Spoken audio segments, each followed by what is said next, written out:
মুহূৰ্ততে থানবান হৈ গ'ল এটা পৰিয়াল। ৰাজপথত মৃত্যুৱে হাত বাউলি মাতিলে এই পৰিয়ালটোক।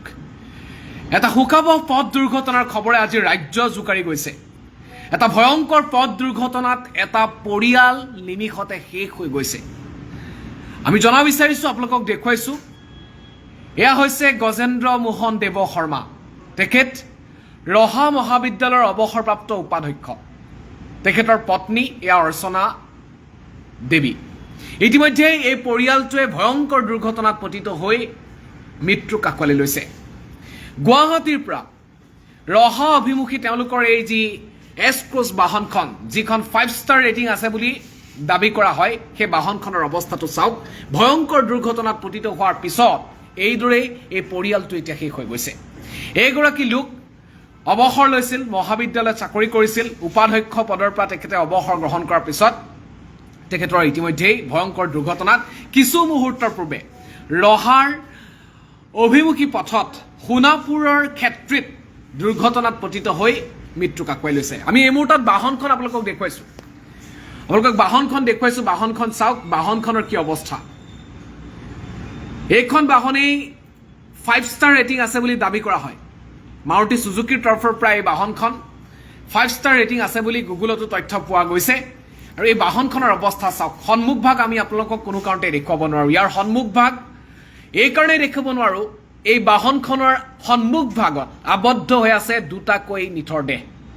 চালকৰ আসনত থকা গজেন্দ্ৰ মোহন দেৱ শৰ্মা, তেখেতৰ কাষতে বহা তেখেতৰ পত্নী অৰ্চনা দেৱীৰ নিথৰ দেহ বহু সময় বাহনৰ ভিতৰতে আবদ্ধ হৈ থাকিল। ৰাজপথত কোনো কাৰণতে মৃতদেহ আৰক্ষীয়ে উলিয়াব নোৱাৰিলে। সোণাপুৰৰ যি ক্ষেত্ৰী আৰক্ষীয়ে এনেদৰেই এই বাহনখন বৰ্তমান অৱস্থাত থানালৈ লৈ গৈছে। আমি বাহনখনৰ নম্বৰটো আপোনালোকক দেখুৱাইছোঁ, AS01ET2351। আৰু পিছৰ আসনত থকা তেখেতসকলৰ কন্যা, সেই কন্যাগৰাকীৰ অৱস্থা যথেষ্ট সংকটজনক। সেইটো আনুষ্ঠানিক তথ্য অহা নাই, যথেষ্ট সংকটজনক। সেই গতিকে আমি সেই তথ্য আপোনালোকক আগবঢ়োৱাৰ পৰা এই মুহূৰ্তত বিৰত আছোঁ। কিন্তু পৰিয়ালটো ইতিমধ্যে থানবান হৈ গ'ল। এইগৰাকী কণমানি ছোৱালীজনীয়ে ইতিমধ্যে পিতৃ মাতৃহাৰা হৈছে। এটা দুখজনক খবৰ, যি খবৰে সকলোকে শোকত ম্ৰিয়মান কৰি তুলিছে। এইগৰাকী গজেন্দ্ৰ মোহন দেৱ শৰ্মাই তেখেতৰ চাকৰি জীৱনৰ সময়ছোৱাত বহু শিক্ষাৰ্থীক শিক্ষাদান দিছিল মহাবিদ্যালয়ত।